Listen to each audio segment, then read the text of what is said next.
Alright, this is my newest acquisition here. I got this from AIM Surplus. They had some of these at Classic and they sold out, and then they had some more, I don't know, but anyways, AIM, they had some of these. I think they were maybe a little bit more. These were $2.19 when I got it, but this is a Romanian Tokarev, TTC Tokarev. It's pretty much a really close copy of the TT-33, the Russian Tokarev handgun. I've got one of these. I really love these Tokarevs, and I love the cartridge they shoot, 7.62 by 25, and I've got some other videos on that on my Yugo M57 that I got, and also doing some reloading and just doing some different ammo tests with it. But you know, overall I'm pretty happy with this gun. It's in really good shape. The manufacture date's 1953, so you know, for being as old as it is, it's in real nice shape. And just for comparison's sake, I thought I would bring out the Yugoslavian M57 here. And you can pretty much, you know, right off the bat, I mean, there's a couple things you can tell just by looking at them. You know, basically the slide's the same. Most everything's the same, except this one you can definitely tell, hopefully in the video, that this is 8-round magazine, which is the standard Tokarev, like the TT-33 or whatever. The Yugoslavians, they went ahead and extended the grip here and added enough room for an extra round. So these are 9-round magazines on this. And you know, I have an extra 9-round magazine. This is the M57 magazine, and you know, I mean, it fits in there fine. It hangs down a little bit. I haven't tried sheeting it yet, but you know, it's kind of cool that, you know, you can fit that in there and get an extra round out of it if you wanted to. But some other than that, I mean, they're pretty similar exterior. You know, the magazine release on this one is a little smaller. It's more just like a kind of a button. You know, this one, it's larger and it's got a little bit more of a detail on it. This one, you know, the magazine doesn't drop free very easily. And there's a modification you can do that. I just haven't messed with it. This one, on the other hand, you know, the magazine, it drops, well, if I can get my finger out of the way, it drops pretty clean. And the only other really big difference is, I think the safeties, I don't know, there's some law, I'm not really sure what it is, but basically it's talking about the importation, that they have to put safeties on these, because when they're originally made, I mean, they didn't have a safety. It just had like a half cock on it, right there, you know, a half cock. But you know, yeah, see, there's the half cock, which it disengages the trigger. You know, you can't pull the trigger. To me, that's a good enough safety, but I guess because of dropping, whatever, different things, and just because of import regulations, they made them add a safety.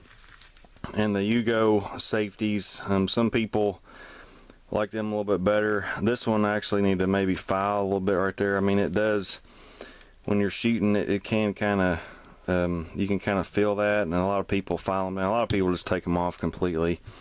But this is more similar to, I guess, like a 1911 style safety, whereas the safety on this one, they put it right here above the trigger, and to me, I don't like. It doesn't really get in the way. It doesn't bother me. I mean, it's fine. I just don't like the looks of it. You know, and when you're disassembling the gun, this little part over here, you know, they've got a little groove cut right there to, you know, pull the pin back here. But I don't know. I don't like it. This gun to me is just not as easy to take apart as this gun. You know, whereas you can see there's nothing here. It's just this gun. There's nothing to get in the way.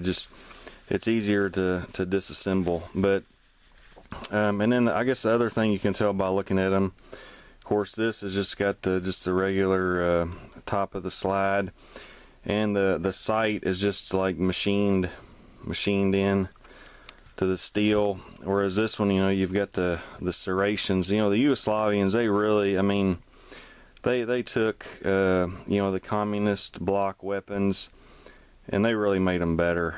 You know, everything with the SKS and with this M57, and honestly the Mausers too that I have, they, you know, there's a lot of improvements that they did to them. But you can see that this front sight is dovetailed in, not just machined in, and it's got the anti-glare serrations there on the top of the slide. So that's the differences exteriorly.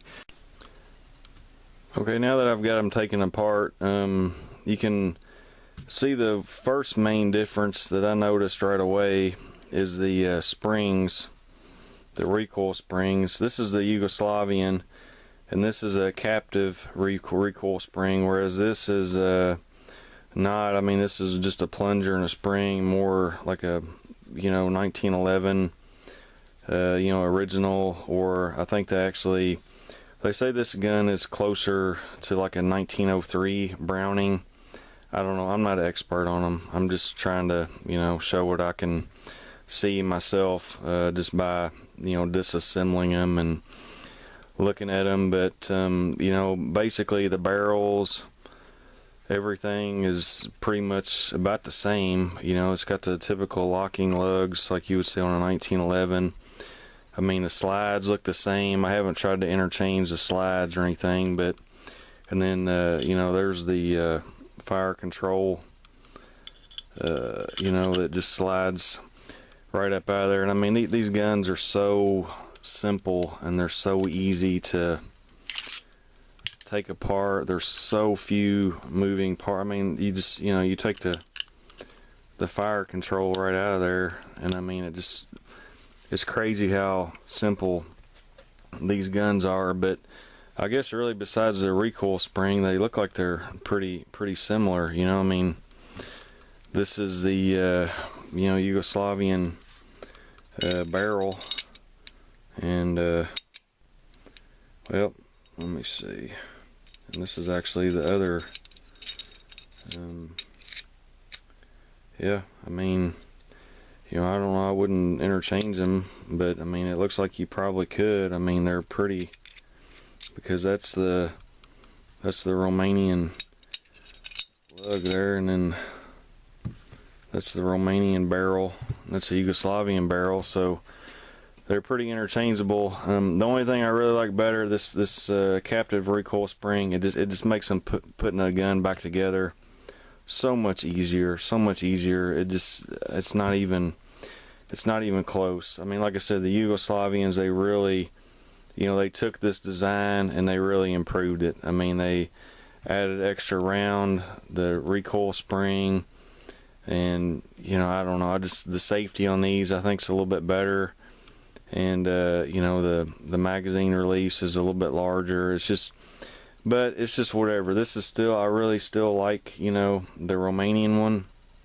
And as far as reliability, I'd say they're both probably, you know, the same. I've only shot this one just a few times, but it shot just fine. I'm going to be reloading some ammo for these. I've got a whole variety of, you know, bullet types that I'm going to be using. I've got the old standard Hornady, or I call it old standard. It's just what I've loaded with before, but it's a 309 diameter 90 grain XTP. And let's see, what do I have? I got some Spear. I'm gonna try these. It's a 110 grain or jacketed hollow points. I've got some 110 grain full metal jackets. And then I've also got these. These are 85 grain Sierra. These are actually factory second bullets. I got a real good deal on these through Midway, but that's an 85 grain Sierra. And that's a 308 diameter. And I've got a lot of Starline brass, and I've got several different powders. I was using the 700X for some pistol stuff. I've got it. I'm going to use some of that. I've got the Accurate number 7, which is listed in there, H110, and I don't know, I got 2 or 3, so I'm gonna be using, you know, different bullets, different powders, and just kind of, you know, trying to give a good overview of a lot of different you know, loadings of ammunition, you know, for these guns and shooting it. So I don't know how long it'll take me. I've been really super busy here lately. I haven't really had a lot of time to do much, but I'm gonna try to, you know, do as much as I can and get some videos going. You know, one last thing I was gonna say, I got a really good book a few days ago. I ordered this, Communist Block Handguns.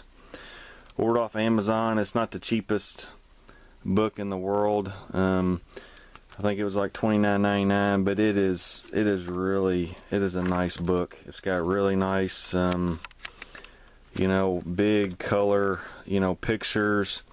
It talks about the different, you know, guns. Like right there, you know, there's the Yugoslavian M57. It goes through, I mean, of course it talks about the original, but it basically goes through every country, you know, that had, you know, Soviet style or communist bloc, you know, type weaponry. China, Bulgaria, and then there's the original, you know, there's the original Russian Tokarev there. But really good, full, nice pictures. And I've got several guns, you know, that are, being a curio and relic collector, that are the communist bloc. So this wasn't a cheap book, but so far what I've read in it, I really I like it. You know, it's got nice pictures.